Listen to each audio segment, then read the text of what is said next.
ধুমুহাৰ সাথে মোৰ বহু যুগৰে নাচো এন্ধাৰো সঁচা বহু দিনৰে নমস্কাৰ মই ছাত্ৰ ছাত্ৰীসকল আজি পোহৰ যি চেপ্টাৰটো মই তোমালোকক পঢ়াই আছো সেই চেপ্টাৰৰ আজি তোমালোকৰ নেক্সট ভিডিঅ' আজি অন্য এটা ভিডিঅ'লৈ তোমালোকৰ ওচৰত আহিছো আৰু আজি এই ভিডিঅ'টোত মই তোমালোকক পঢ়াম বা আৰম্ভণি কৰিম মই তোমালোকক বিবৰ্ধন নামৰ এটা টপিকেৰে তাৰপিছত আমি অংক এটা কৰিম তাৰপিছত আমি লেন্সলৈ গুচি যাম এতিয়া বিবৰ্ধন কি আমি যে পঢ়ি আছো যে এখন দাপোনে সাপোজ এখন দাপোন হা মই আঁকিছো দেই এখন দাপোন হ'ল এইখন এখন দাপোন অবতল দাপোন অকমান ক্লাছটো স্পিড কৰিম দেই যদি কিবা নুবুজা থাকে মোক তোমালোকে জনাবা দেই এখন দাপোন সাপোজ এইটো হ'ল পি এইটো হ'ল তোমাৰ এফ আৰু এইটো হ'ল তোমাৰ চি সাপোজ মই ইয়াত এটা লক্ষ্য বস্তু ৰাখিলো লক্ষ্য বস্তুৰ পৰা নাম দিলো মই এ আৰু বি ই ইয়ালৈ গ'ল মানে কি হ'ব মুখ্য অক্ষ সমান্তৰালকে গৈছে এইবিলাক বুজাইছে হয় নাই ক'ত গৈছে মুখ্য অক্ষ সমান্তৰালকে গৈছে সো মুখ্য আমি জানো যে মুখ্য অক্ষ সমান্তৰালকে ৰশ্মি কাৰ মাজে প্ৰতিফলিত হৈ গুচি আহে ফোকাছৰ মাজে প্ৰতিফলিত হৈ গুচি আহে সো কাৰ মাজে প্ৰতিফলিত হৈ গুচি আহিল ফোকাছৰ মাজে প্ৰতিফলিত হৈ গুচি আহিল নেক্সট যদি মই আৰডাল যদি মই ৰশ্মি আকো ঠিক একেডাল ৰশ্মি মই আঁকিলো এডাল ৰশ্মি মই আঁকিলো চি মাজে মই পঠাই দিলো চি মাজে ৰশ্মি কি হয় আকৌ চি মাজে সি কি হৈ যাব উভতি যাব হয় নাই এটা প্ৰতিবিম্বটো ক'ত গঠিত হ'ল ইয়াত চি আৰু এফৰ মাজত মানে এ ডেছ আৰু বি ডেছ ইয়াৰ পৰা আমি কি বুজি পালো যে যেতিয়া লক্ষ্য বস্তুটো আমি ভাস্কেন্দ্ৰ বাহিৰত ৰাখিম বা অসীম আৰু ভাস্কেন্দ্ৰৰ মাজত ৰাখিম তেতিয়া লক্ষ্য বস্তুটো প্ৰতিবিম্বটো ক'ত গঠিত হ'ব চি আৰু এফৰ মাজত গঠিত হ'ব এতিয়া আমি এতিয়া ইয়াত কি লিখো যে প্ৰতিবিম্বটোৰ আকাৰ কি হয় লক্ষ্য বস্তুতকৈ সৰু লক্ষ্য বস্তুতকৈ সৰু বুলিহে কৈছো কিন্তু কিমান গুণ সৰু কিমান গুণ ডাঙৰ আমি সেইটো কৈছো জানো নাই কোৱা মানে এই যে মই যে কৈ আছো এতিয়া লক্ষ্য বস্তুটো প্ৰতিবিম্বতকৈ সৰু বা লক্ষ্য বস্তুটো প্ৰতিবিম্বতকৈ ডাঙৰ বা প্ৰতিবিম্বটো লক্ষ্য বস্তুতকৈ ডাঙৰ বা প্ৰতিবিম্বটো লক্ষ্য বস্তুতকৈ বিবৰ্ধিত বা অতিশয় সৰু বা অতিশয় ক্ষুদ্ৰ এই গোটেইখিনি কথা যেতিয়া মই কৈ আছো এই যি কৈ আছো বা যিমানখিনি গুণ সৰু এতিয়া সাপোজ প্ৰতিবিম্বটো লক্ষ্য বস্তুটো হৈছে এনেকুৱা হ'ল এ আৰু বি এইটো হ'ল লক্ষ্য বস্তু কিন্তু প্ৰতিবিম্বটো ওলাইছে কেনেকে এনেকে এ ডেছ আৰু বি ডেছ হয় নাই সো ই কিমানখিনি সৰু হৈছে এই যিমানখিনি গুণ সৰু হৈছে ইয়াত কি আছে মান এটা আছে প্ৰপাৰ আছে নে নাই সো এই মানটোকে আমি কি বুলি কওঁ বিবৰ্ধন বুলি কওঁ হ'ল আৰু বিবৰ্ধনক আমি কিহেৰে বুজাও জানানে মই কৈছো বিবৰ্ধনক আমি বুজাও এম এৰে কিহেৰে বুজাও বিবৰ্ধনক আমি কিহেৰে লিখো স্মল এম এৰে লিখো মনত ৰাখিবা বিবৰ্ধন মানে কি স্মল এম বিবৰ্ধন মানে হ'ব স্মল এম এতিয়া বিবৰ্ধন আমি কি বুলি ক'লো যে প্ৰতিবিম্বৰ আকাৰ আৰু লক্ষ্য বস্তু আকাৰৰ যি অনুপাত আছে তাকে আমি কি বুলি ক'ব পাৰো বিবৰ্ধন বুলি ক'ব পাৰো সূত্ৰটো আহিয়ে গ'ল হয় নাই যে প্ৰতিবিম্বৰ আকাৰ আৰু লক্ষ্য বস্তু আকাৰক আমি কি বুলি ক'ব পাৰো প্ৰতিবিম্বৰ আকাৰ আৰু লক্ষ্য বস্তু আকাৰ যেতিয়া আমি কি কৰিম অনুপাতটো কৰিম বা হৰণ কৰিম তেতিয়া আমি কি উলিয়াম বিবৰ্ধন উলিয়াব পাৰো এতিয়া প্ৰতিবিম্বৰ আকাৰ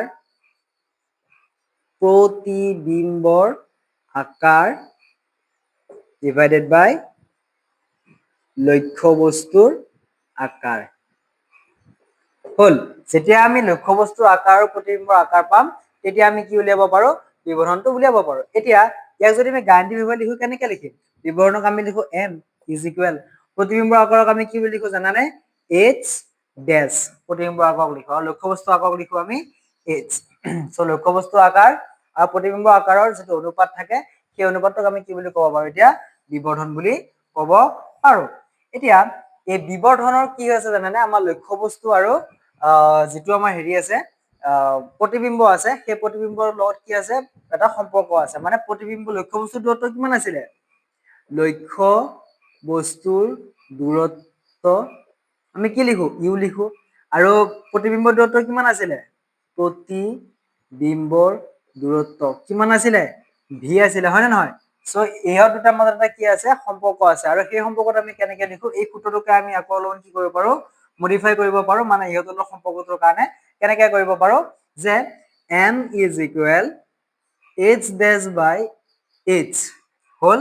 is equal আমি কি লিখিব পাৰো গম পাইছেনে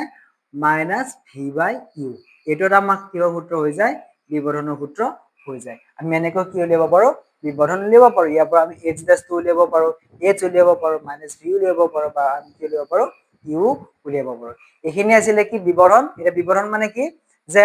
লক্ষ্য বস্তুৰ আকাৰ আৰু প্ৰতিবিম্বৰ আকাৰৰ যেটো অনুপাত তাকে আমি কি বুলি কওঁ বিবৰ্ধন বুলি কওঁ। আৰু আমি এনেকেও ক'ব পাৰো যে লক্ষ্যবস্তু এটা প্ৰতিবিম্ব আকাৰৰ লগত লক্ষ্যবস্তু আৰু প্ৰতিবিম্ব আকাৰৰ যি তুলনা কৰো তাৰ তুলনা এটা কি আছে মান আছে, সেই মানটোকে আমি কি বুলি কওঁ বিবৰ্ধন বুলি কওঁ। হ'ব মনত ৰ'ব। এতিয়া আহা আমি এটা অংক কৰিম। অংক তোমালোকৰ এক্সাৰচাইজ 10.1 তোমালোকে চাবাচোন, উদাহৰণ 10.1 তোমালোকৰ কিতাপতে আছে। বা ধুনীয়াকে চাবাচোন কুৱেশ্যনটো কি দিয়া আছে, পেজ নাম্বাৰ 170 চাবাচোন যে কিতাপত কি দিয়া আছে। বাহন এখনৰ পিছলৈ চোৱা, উত্তল দাপোন এখনৰ ভাঁজ ব্যাসাৰ্ধ 3 মিটাৰ। দাপোনখনৰ পৰা 5 চেণ্টিমিটাৰ দূৰত্বত থকা বাছ এখনৰ প্ৰতিবিম্ব স্থান, প্ৰকৃতি আৰু আকাৰ নিৰ্ণয় কৰা। এতিয়া এনেকুৱা ধৰণৰ কুৱেশ্যন মানে পোহৰ চেপ্টাৰত যিখিনি কুৱেশ্যন আছে সেইখিনি কুৱেশ্যন সলভ কৰিবৰ কাৰণে তোমালোকে এক নম্বৰ কথা মনত ৰাখিবা সদায়, কুৱেশ্যনটোত কি দিয়া আছে আমি সেইখিনি উলিয়াব লাগিব প্ৰথম। তাৰপাছত আমি উলিয়াব লাগে যে কুৱেশ্যনটোৱে আমাক কি বিচাৰিছে, আমাৰ পৰা কি উলিয়াব বিচাৰিছে, সেইখিনি একদম মন দি তোমালোকে হেৰি কৰিবা, ক্লিয়াৰ কৰিবৰ কাৰণে ট্ৰাই কৰিবা যাতে তুমি বুজি পোৱা। যদি তুমি বুজি নোপোৱা গোটেই কুৱেশ্যনটো তোমালোকৰ খেলি মেলি হৈ যাব। হ'ল, এতিয়া আমাক দিয়া আছে বাহন এখনৰ পিছলৈ চোৱা, দাপোন এখনৰ ভাঁজ ব্যাসাৰ্ধ আমাক কিমান দিয়া আছে 3 মিটাৰ দিয়া আছে। ভাঁজ ব্যাসাৰ্ধ বুলি কৈছে, আৰ দিয়া আছে হয় নে নহয়। চ' আৰু আমাৰ কোনো সূত্ৰ নাই, আছে নেকি সূত্ৰ নাই। চ' আমি কি উলিয়াব লাগিব, আৰটোৰ পৰা আমি কি উলিয়াব লাগিব, এফটো আমি উলিয়াই ল'ব পাৰো। আমি জানো আৰ ইকুৱেল টু কিমান আছিলে, টুৱাইচ এফ আছিলে। সেই সূত্ৰটো আমি কি কৰি ল'ম, উলিয়াই ল'ম। তাৰপিছত আমাক কৈছে যে দাপোনখনৰ পৰা 5 মিটাৰ দূৰত আমাৰ এটা কি আছে, বাছ এখনৰ প্ৰতিবিম্ব আছে। দাপোনখনৰ পৰা 5 মিটাৰ দূৰত, চাপোজ এখন দাপোন, ইয়াৰ 5 মিটাৰ, এখন চাপোজ বাছ, মানে কি বাছখন এখন লক্ষ্য বস্তু, মানে লক্ষ্য বস্তুৰ দূৰত্ব আমাক দিয়া আছে কিমান বুলি দিয়া আছে 5 চেণ্টিমিটাৰ দিয়া আছে, চৰি 5 মিটাৰ দিয়া আছে। তাৰ পৰা আমি এতিয়া কি উলিয়াব লাগে, প্ৰতিবিম্ব স্থান মানে প্ৰতিবিম্বৰ দূৰত্বটো উলিয়াব লাগে, প্ৰতিবিম্ব ক'ত উৎপন্ন হৈছে আমি সেইটো উলিয়াব লাগে। আৰু আমি উলিয়াব লাগে প্ৰকৃতি মানে সি সৎ নে অসৎ, আৰু তাৰ আকাৰ মানে আমি কি উলিয়াব লাগে এতিয়া বিবৰ্ধন, মানে আমি কি উলিয়াব লাগিব ভি উলিয়াব লাগিব। চ' আমি প্ৰথমতে কি উলিয়াই ল'ম বা কি লিখি ল'ম, দিয়া আছে লিখি ল'ম, মানে তাত কি কি দিয়া আছে আমি সেইখিনি বস্তু লিখি ল'ম। চ' দিয়া আছে আমাক কি দিয়া আছে, লক্ষ্য বস্তুৰ দূৰত্ব দিয়া আছে, লক্ষ্য বস্তুৰ দূৰত্ব আমি কি লিখো, লক্ষ্য বস্তুৰ দূৰত্ব, আমি লক্ষ্য বস্তুৰ দূৰত্ব লিখি ইউ ইজিকেল টু কিমান দিছিলে আমাৰ লক্ষ্য বস্তুৰ দূৰত্ব 5 মিটাৰ দিছিলে। চ' আমি কি লিখিম 5 মিটাৰ। বাহন এখনৰ পিছলৈ চোৱা দাপোন কি উত্তল দাপোন হয় নাই, উত্তল দাপোনে হওক অৱতল দাপোনে হওক লক্ষ্য বস্তু সদায় কি হয় মাইনাছত হয়, মনত ৰাখিবা। চ' আমি এইটো কি লিখিম -5 মিটাৰ। হ'ল, এবাৰ আমাক কি দিয়া আছে, ভাঁজ ব্যাসাৰ্ধ দিয়া আছে। ভাঁজ ব্যাসাৰ্ধ মানে কি আছিলে, ভাঁজ ব্যাসাৰ্ধ মানে কি আছিলে আৰ আছিলে হয় নাই। চ' ভাঁজ ব্যাসাৰ্ধ আমাক কিমান দিয়া আছে 3 মিটাৰ দিয়া আছে হয় নাই। চ' 3, চ' আমি কি লিখিলো 3 মিটাৰ লিখিলো। এটাকে আমি ইয়াৰ পৰা কি উলিয়াব পাৰিম, ফকাচ দৈৰ্ঘ্যটো উলিয়াব পাৰিম, কাৰণ আমাৰ ফকাচ দৈৰ্ঘ্য লাগিবই হয় নাই। চ' আমি কি উলিয়াই ল'ম, ফকাচ দৈৰ্ঘ্য উলিয়াই ল'ম। ফকাচ দৈৰ্ঘ্য এফ ইজিকেল টু কিমান হ'ব 3/2 মিটাৰ। আমি ইয়াক কি নকৰো, বেছি সৰল নকৰো, আমি ইয়াক এনেকে ৰাখিম আৰু আমি কি কৰিম ইয়াক এনেকে অংক কৰিম। হ'ল, আৰু ফকাচ দৈৰ্ঘ্য কি হ'ব প্লাছত হ'ব। কিয় প্লাছত হ'ব, আমি এটা প্লাছত লিখিব পাৰো, কিয় লিখিব পাৰো, কাৰণ এখন উত্তল দাপোন, উত্তল দাপোনৰ কাৰণে ফকাচ দৈৰ্ঘ্য সদায় কিহত হয় প্লাছত হয়, সদায় মনত ৰাখিবা। হ'ল, এতিয়া আমি কি কৰিম, আমাৰ যিটো সূত্ৰ আছে সেই সূত্ৰ এপ্লাই কৰিম। এতিয়া লিখিম যে কি, আমি জানো যে, আমি কি জানো 1/v plus 1/u is equal কি 1/f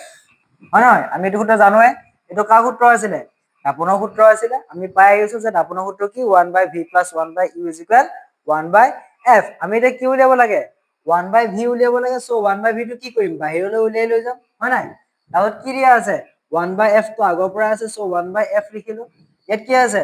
1/u প্লাছ হৈ আছিলে, চ' এইফালে গ'লে কি হ'ব মাইনাছ হ'ব। চ' 1/u টো মাইনাছত লিখি দিলো। হ'ল, এইখিনি কথা কিমান একো নুবুজা নাথাকিবই লাগে, কাৰণ এইখিনি বস্তু তোমালোকে জানাই কেনেকে কি হয় নে। চ' তাৰপিছত আমি এতিয়া কি কৰিম, ইয়াৰ মান বিলাক বহাই দিম। মানে কেনেকে বহাম চোৱা, তলত অংকখিনি কৰিবা, যিহেতু ইয়াত ঠাই নাই সেইটো কাৰণে মই তলত কৰিছো, চাইডত কৰিছো। চ' 1/v, চ' 1/v টো আমি লিখি ল'ম 1/v ইজ ইকুৱেল 1/u, চৰি 1/f, 1/f মান কিমান আছিলে 3/2। চ' আমি কি কৰিম 3/2 লিখিম, প্লাছ চিন আছে মাইনাছ চিন আছে মাইনাছ দিলো। 1/u, 1/u মান কিমান আছিলে -5, চ' আমি কি লিখিম -5। হ'ল, ইজ ইকুৱেল আকৌ প্লাছ দিবা 1/v ইজ ইকুৱেল 1/3/2 মাইনাছে মাইনাছে কি প্লাছ, চ' আমি কি কৰিম 1/5 লিখিম ইয়াত। হ'ল, ডাইৰেক্টলি আমি কি কৰিব পাৰো মাইনাছে মাইনাছে প্লাছ কৰিব পাৰো ইজ ইকুৱেল। এতিয়া আমি কি কৰিম 1/v ইজ ইকুৱেল, আমি এতিয়া কি ল'ম প্ৰতিক্ৰম ল'ম। প্ৰতিক্ৰম মানে কি জানানে, আমি এইখিনি বস্তু কি কৰি দিম উল্টা কৰি দিম। মানে 3/2 টো ওপৰত যাব আৰু 1 টো তলত আহিব এতিয়া 3/2 টো ওপৰত গলে আমি কি লিখিব পাৰো ডাইৰেক্টলি আমি লিখিম 2/3 মানে 2 টো ওপৰত যাব আৰু 3 টো তলত আহিব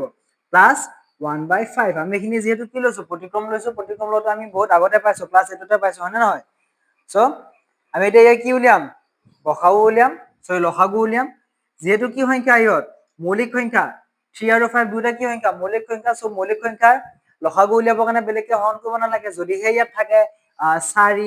6 এইবিলাক যদি থাকে তেতিয়াহ'লে আমি কি কৰিম ডাইৰেক্টলি উলিয়াম 2 2 দুগুণ 4 3 দুগুণ 4 তেতিয়া কি হ'ব 2 দুগুণ 4 7 দুগুণ কিমান 12 12 হ'ব ইয়াৰ লসাগু হয় নাই এতিয়া যেহেতু ইয়াত কি আছে দুটা মৌলিক সংখ্যা আছে মৌলিক সংখ্যা এটা আমি কি কৰি দিম ডাইৰেক্টলি পূৰণ কৰি দিম যেতিয়া পূৰণ কৰি দিলে কি হ'ব 5 3 গুণ 15 হল এতিয়া আৰু এইখিনি তোমালোকে জানাই আৰু হয় নাই 3 যদি মই 5ক ঘন কৰো কেইবাৰ যাব 5 3 গুণ 15 5 বাৰ যাব 5 যদি 2 পূৰণ কৰো কেইবাৰ যাব 10 5 দুগুণ 10 প্লাস আকৌ যদি 5 15 কৰো কেইবাৰ যাব 3 বাৰ যাব 3 1 গুণ কিমান 3 আৰু 1 পূৰণ কৰিম 3 হল এইখিনি যদি বুজি নোপোৱা মোক কবা মই তোমালোকক এবাৰ বুজাই দিম হ'ব এটা শৰ্ট ভিডিও এটা কৰি কিনে বুজাই দিম যদি বুজি নোপোৱা মোক কমেন্ট কৰিবা ইজ ইকুৱেল আমি এতিয়া কি লিখিম 1/v ইজ ইকুৱেল 10 প্লাস 3 হলে কিমান হ'ব 13 ডিভাইডেড বাই 15 হয় নাই আমাক কা মান লাগে v মান লাগে সো v লিখিম ইজ ইকুৱেল টু কিমান 15 ডিভাইডেড বাই 13 এতিয়া আমি কি কৰিম 13 ৰে 15 হৰণ কৰিম 13 যদি 15 হৰণ কৰো কেইবাৰ যাব চোৱাচোন 13 ৰে যদি 15 হৰণ কৰো 13 1 গুণ 13 5 পৰা 3 গলে 2 পইণ্ট 0 13 1 গুণ 13 কিমান হ'ব 13 ৰে লিখিব পাৰো আকৌ 10 পৰা 3 গলে কিমান 7 হয়নে আকৌ এফালে কিমান হ'ব 0 এনেকৈ গৈ থাকিব সো আমি এটো কিমান লিখিব পাৰিম 1.1 আমি ডাইৰেক্টলি কি কৰিব পাৰো লিখিব পাৰো সো আমি কি লিখিম এতিয়া 1.1 মিটাৰ লিখিব পাৰো হয় নাই এটো কিহত ওলাল প্লাছত ওলাল হয় নহয় প্লাছত ওলাল তাৰ মানে কি প্ৰতিবিম্ব দূৰত্ব আমাৰ কিহত ওলাইছে প্লাছত ওলাইছে এতিয়া আমি কি কৰিব পাৰো প্ৰতিবিম্বটো দাপনৰ পিছফালে 1.1 মিটাৰ দূৰত্বত কি হ'ব গঠিত হ'ব বুলি লিখিব পাৰো ডাইৰেক্টলি আমি কি লিখিম এতিয়া খিনি এটাকে প্ৰতিবিম্বটো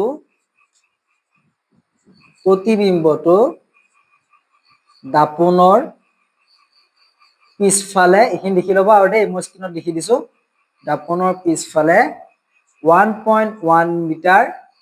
দূৰত্বত গঠিত হ'ব হল এখানে বা সোৱা কিবা নুবুজা আছে নেকি আমাক ভি উলিয়াব দিছিলে ভিটো আমি উলিয়ালো হয় নাই ভিটো যেটো কি হ'ব দাপনৰ পিছফালে হ'ব দাপনৰ পিছফালে হলে সদায় কি প্ৰতিবিম্ব হয় সেই দাপনৰ পিছফালে হয় সদায় অসৎ প্ৰতিবিম্ব হয় না নহয় অসৎ প্ৰতিবিম্ব হয় আমি এলা লিখিছো হয় নহয় সো প্ৰতিবিম্ব কি হ'ব অসৎ হ'ব আৰু অসৎ হোৱা ললে আমি এটা কথা জানো যে কি হ'ব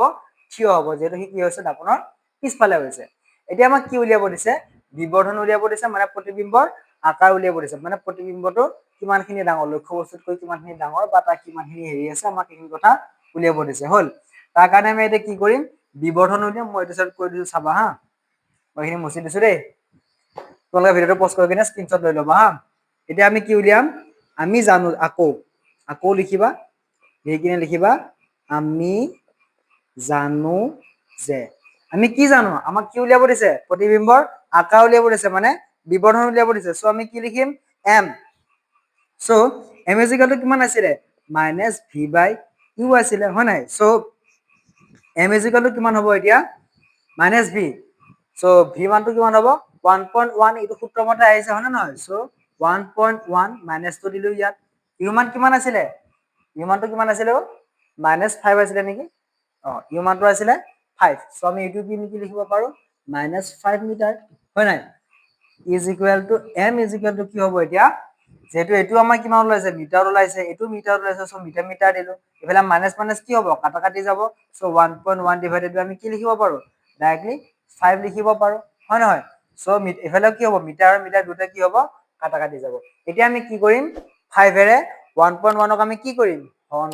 হৰণ কেনেকৈ কৰিম চোৱা যেহেতু ওপৰত কি আছে 1.1 আছে মানে আমি ইয়াক এটা বস্তু দশমিক আছে সো আমি ইয়াক কিহেৰে পূৰণ কৰিম 10 ৰে পূৰণ কৰিম যদি ওপৰত যদি 10 ৰে পূৰণ কৰিছো আমি তলতো তাক কিহেৰে পূৰণ কৰিম 10 ৰে পূৰণ কৰিম হল ওপৰত কিমান হ'ব 11 হ'ব তলত কিমান হ'ব 50 হ'ব এতিয়া 50 ৰে কি কৰিম 50 ৰে আমি 11 ক পূৰণ কৰিম কেনেকৈ হৰণ কৰিম যেহেতু নাযায় সো আমি ইয়াত কি এটা দিম পইণ্ট এটা দিম পইণ্ট ললে কি হ'ল 0 হ'ল সো 0 পইণ্ট হ'ব সো 5 ৰে আমি ইয়াক কেইবাৰ দিব পাৰো দুবাৰ দিব পাৰো 5 ৰে যদি দুবাৰ দিও কেইবাৰ হ'ব কি হ'ব 5 দুগুণ 10 সো 100 হ'ব 100 হোৱা ললে 0 হ'ব 1 হ'ব এইটো আকৌ 2 লিখিব পাৰো হয় নাই 0.22 মানে আমি এটা কি লিখিব পাৰো m ৰ মান m is equal to 0.22 এতিয়া m টো কিহত ওলাইছে প্লাছত ওলাইছে সো m প্লাছত ওলাইছে তাৰ মানে আমি কি বুজি পাও প্ৰতিবিম্বটো